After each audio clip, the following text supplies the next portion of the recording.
reverse grid. They do indeed. So it's going to be a 15-minute race this for the TEGIWA Type R Trophy race number 17 on our 24 race programme. Last car is coming into position at the back. We get the green flag. So very shortly the race will be underway. The red lights go out and away we go, and it's a pretty good start from Mark Dickin, as you were saying there, Johnny. And it's one of the cars has not got away at all. Who was that? It was the... Well, we'll pick up on that in just a second, but we'll watch the leaders as they head down to the first corner, and it's a chaotic first corner because Chris Smith almost goes round, but he does get through there as they make their way around Hatchett's for the first time. I think that it was the car from pole position. Yes, it was Mark Dickin in the lead of the race. As Ashmore is fully sideways at the crossing, and it's a big off to the left-hand side in the end for Ashmore, destroying the front end of his car, I'm afraid to say. I think Connor Murphy was the slow one away, which is bizarre because he was due to start on the left-hand side of the track, but he was slow on the right-hand side. So there'd been a crossover before that. I think the grid, as we've got it on paper, was actually slightly out of a line. Yes, okay. Yes, it was the Connor Murphy car that was slow away. So we've got that situation with Ashmore at the crossing. The yellow flag and the safety car. So the safety car is going to head out at the end of this first lap of the race, and the drivers will see the yellow flags now as they come through Honda. They're being led by the 92 car of Jake Hewlett. So somehow he's found his way into the lead. Some drivers reacting to the safety car in different ways than others there. Indeed. As they come out of Honda. But I think any kind of collision has been averted, fortunately. Jack Thomas had to absolutely leap on the brake pedal there with both feet. He didn't drill the rear of the car in front, but yellow flags were clearly being displayed, and the safety car boards as well. But when you're engrossed in your own battle, it is tricky sometimes to pick those out, not offering an excuse, of course. But yeah, nasty moment that for Ashmore. Cold tyres, tail end stepping well and truly out as he exited Spitfires, and that fired him into the tyre wall on the left-hand side of the track. Red flag now. The driver out of the car, I understand, which is good to see, but I think the officials have decided that it's going to take probably a little bit too long to deal with that behind the safety car, and probably just be a bit too difficult with the car where it is. So we'll have a red flag and we will restart. We'd been going pretty well this morning, hadn't we, for not having safety cars and red flags until we get to the final race before the lunch break.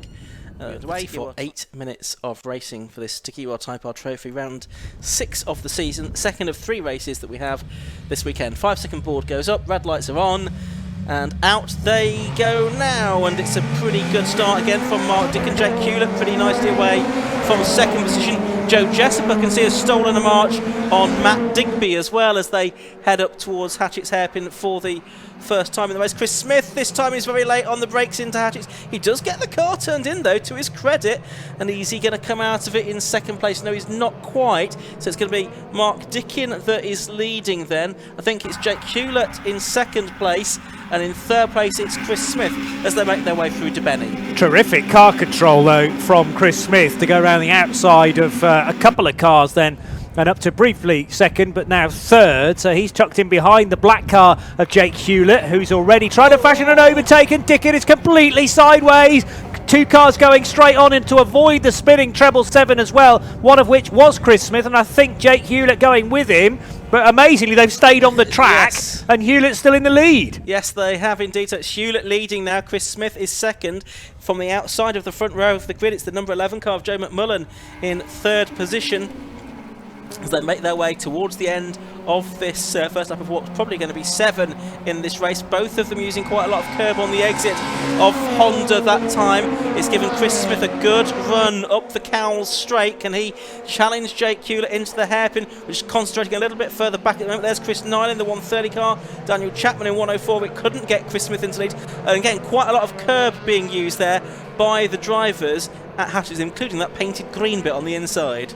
Yeah, which is generally a no-no, particularly if you persist in that route through Hatchett's. It just shows how important it is to try and get some tyre temperature in early on in the race, because that for me was Mark Dickin's rears just with, well, not exactly completely cold, but not enough operating window within them for the rear MRFs, and it meant that the car was sideways before he knew it, and then on the grass. So the 777 has recovered through in 17th place at the end of the first lap, and you're not going to be able to recover all those spots with only an 8-minute race.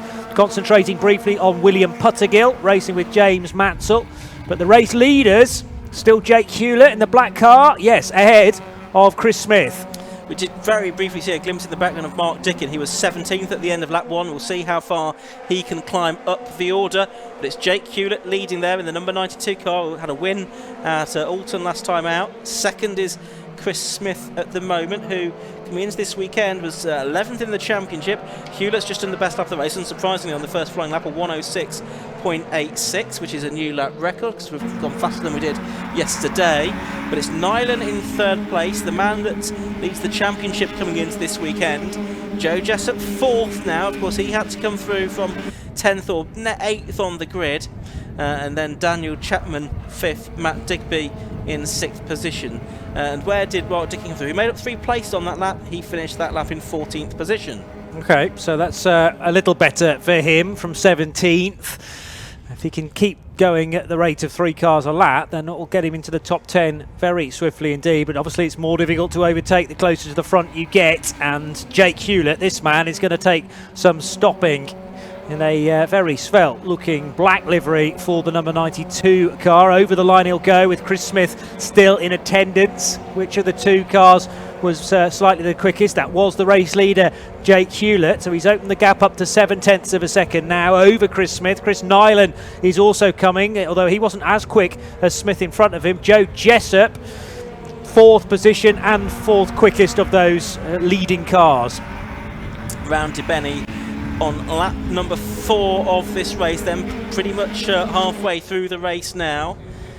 As we see the cars flash through past the crossing, we pick up on Joe Jessup, who's in 4th place, Daniel Chapman 5th, Matt Digby 6th, and then Joseph McMullen 7th going through shot, ahead of William Puttergill going well in 8th, Jack Thomas 9th, and the rest of the field coming through. Mark Dickin was 14th at the end of the previous lap, so he didn't make up any more places on that that last lap. Here are the leaders then, heading through Carter's there and down towards the right-hander at Honda to end the lap. So we reckon then 3 more laps. I tell you what, they could even squeeze 4 more laps out of this, just about. We'll see about that. Over the line they go. It's Hewlett leading now by 0.95 seconds. The lead went out by about a quarter of a second that time, but he didn't improve his best lap time. Most of the cars behind him did, I think, improve their personal best lap times. There up on the inside goes James Mansell in the 69 car, ahead of 7 now, Jack Thomas. So that's for 9th place at Hatchett's Hairpin. These 2-litre engines front of the type bars do really make a great sound as they hurl themselves across the line. And Jake Hewlett, fashioning that gap to virtually a second now over Chris Smith. So good measured pace from the race leader to this point. Car 69 heading through shot is James Mansell. He has behind him Jack Thomas. So that's a change of position as well. Mansell up to 9th spot, and behind them is Tim Necklin just outside the top 10. 2.5 to go. 5th position for Daniel Chapman in the blue with the day glow stripes. Car 104, kicking up the dust here and there and really rattling through Matt Digby yesterday, finishing 2nd position behind race winner Joe Jessup. So Digby having to work his way through from the reverse grid, and he's up to 6th place. Yeah, if things stay this way, Jake Hewlett will narrow that gap to Chris Nolan in the championship. It will be almost level pegging, I think, in the championship going into this final race of the weekend later on this afternoon. So that's going to be something to watch out for, certainly. But that's by no means guaranteed he's going to do that, because there's only half a second between himself and Chris Smith, who took 4/10 out of him on the previous lap. That's the 97 car of Matt Digby in 6th position, just behind 104, the DH Racing prepared car of Daniel Chapman. Matt Digby, a very experienced driver, but been racing with the 750 motor club for a long time now in stock hatch and Clios, before latterly switching to the Type R Trophy. And going well in that, particularly yesterday. Has had to really get his mind around a different bit of kit, although still front wheel drive. So a lot of those learned processes from previously have come in useful. Nice gap at the moment to the car behind, which is Joe McMullen. Remember, Joe started on the front row with Mark Dickin, even with the restarted grid. So he's tumbled down the order to 7th spot and just ahead of William Puttergill. We grab a glimpse again of the race leader, Jake Hewlett. And they are catching back markers as well, so this could be interesting. They're getting them up to Benny. That's the 23 car of Alan Gill, and also the 39 car, which is Warwick Ellis. Both of the leaders, though, have got past those without too much disruption, I think, although maybe Chris Smith's just a smidge close to the rear bumper of Jake Hewlett now. 30 seconds to go on the clock. We'll see whether we get the flag this time or we get one more lap. Blue flags are waving to let the back markers know that there's quicker cars coming through. The other cars in the sort of top 6 and 10 positions. It's going to be Jake Hewlett then with Chris Smith with this very narrow gap between them, making their way down towards the Honda curve for the final time. Are we going to get the checkered flag this time or not? Checkered flag's been made ready, but no, they're going to go one more lap to go, Johnny. 2 seconds left on the clock, but it is the latest lap, or the lap to be completed after the 8 minutes is done, and they cross the line having done 7 minutes and 58 seconds. So round we go again. And is there any more traffic? Chris Smith will desperately be wanting that to be the case. Matt Digby gains the place on Daniel Chapman. That is 5th spot as the black and green car for Matt, yesterday's 2nd place finisher, now ahead of the blue and yellow of Daniel Chapman. And Joe Jessup is the next car on Matt Digby's list, but Joe's got a quick car this weekend, as has Jake Hewlett, round the centre S's and into Brooklands for the final time. Still can't shake the attentions of Chris Smith, but should be able to again judge this over the next couple of right-handers to pick up the race win. Yeah, it's his to throw away from here, isn't it? So it's Jake Hewlett who's going to look for what will be his 2nd victory of the season. It will bring him close, nice and close to Chris Nyland in the championship race. Up to the line he comes at the end of 8 laps. It's Jake Hewlett that wins round 6 of the TEGIWA Type R Trophy. 2nd place goes the way of Chris Smith. 3rd goes to Chris Nyland. Joe Jessup can't add to his victory tally. He takes 4th position. 5th to number 97 Matt Digby. 6th to 104 Daniel Chapman. Joe McMullen takes 7th I should say. Then 8th in the end. Almost a blanket finish there. It's William Pottergill and James Mansell, I think, coming home 8th and 9th, and rounding out the top 10, just waiting for the screen to update itself. It was Jack Thomas in the end that got 10th place, because Tim Necklin, I think, has dropped back somewhat in the closing moments of that race. But very entertaining race again for the TEGIWA Type R Trophy. A shame it was shortened to just about half of its original distance because of that red flag incident, but it was Jake Hewlett, number 92, that took the win from number 84, Chris Smith, in 2nd place. 3rd place went the way of 130, Christopher Nyland. In 4th place it was number 28, Joe Jessup, then Matt Digby in 97, and Daniel Chapman rounding out the top 6 in 104. Joe McMullen, William Puttergill, James Mansell and Jack Thomas completed the top 10. And further back, it was Daniel Bailey. Mark Dickin, only 12th place he got back to in the end after that incident on the opening lap of the race. Then Gavin Johnson, he took 9th place, or 13th place in number 9. Tim Necklin 14th, Samuel Dennis 15th, then Ursula Jordan, Matthew Duffel, Craig Atkinson, and then those lap drivers Warwick Ellis and Alan Gill. Well, Johnny, it's been a pleasure to have you with me this morning, and indeed the end of yesterday afternoon as well, but I'm afraid I'm going to have to send you outside for the rest of the afternoon now. Thanks very much, Ian. Yeah. A delight to be back with the 750 Motor Club. Thank you for the invitation to South Wales. I haven't come to Pembrey for 5 years, I think, and it's been even longer to be associated with the 750 Motor Club, so thank you. I'm not going anywhere, as you say, apart from downstairs. Yes. And for that 90-minute BMW race. Looking forward to that, to keep you up to date with pit stops, etc. Yeah, absolutely. So Josh Barrett, who's headed downstairs to speak to our successful Type R Trophy drivers, he's going to replace Johnny in the chair next to me, and we'll bring you this afternoon's races, which will get underway at around about 1 with the RLM Racing Sports 1000 Championship. Then it's the K-Tech Racing Clio Sport Championship. They're 2nd of 3 races today. We get 3 Clio races today. But we're ready downstairs in the pit lane, so we'll head down to Josh Barrett before the lunch break. So we're down here with our top 3 from the TEGIWA Type R Trophy race, that reverse grid race which had plenty of action, and it was Jake Hewlett that came across the line first to take the checkered flag. So we'll let Jake get out of his car and then we'll grab a word with him, if he can. I think from that damage in the earlier race, you can see it's buckled the door there, so it won't open. So that car will have to be re-scrutineered before the next race, I suspect. Jake, Well done, Brad. I'll give you the winner's garland. A couple of starts there, but you got to the front in both of them. Yes. We really struggled yesterday with wet setup, and the car was going into limp mode. So we knew we'd hopefully be strong in the dry, and the plan was to obviously just get off the line good and see where we could go from there. Be consistent and get where we could. Chris pressurised you a lot though all the way through that race. Yes, absolutely.